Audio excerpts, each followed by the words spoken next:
আসসালামু আলাইকুম।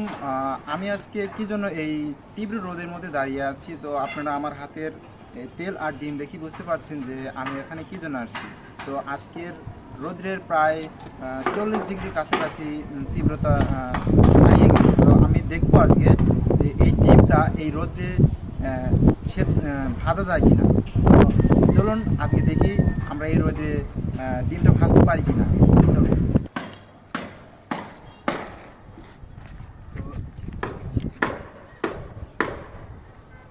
তো এখন আমরা 10 মিনিট অপেক্ষা করব, তেলটা গরম হলে আমরা ডিমটা ছেড়ে দেবো। তো 10 মিনিট হয়ে গেছে, আমরা এখন দেখবো ডিমটা দিয়ে। আসুন।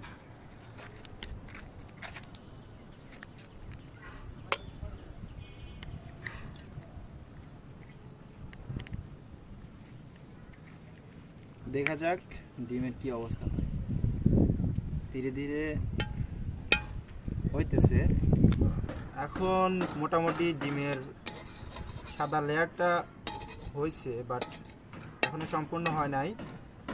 আর একটু ওয়েট করতে হবে, ওয়েট করলে হয়তো হতে পারে।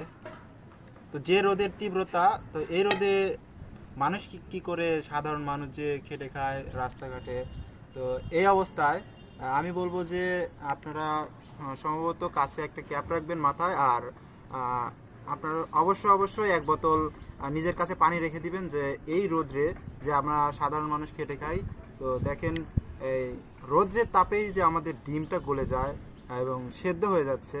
তো সেই ক্ষেত্রে মানুষ বাইরে কেমন করে কাজ কাম করে করে।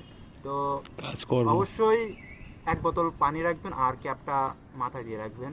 তো আমাদের কাজ করতে এবং চলার পথে সবাই সুস্থ থাকবেন।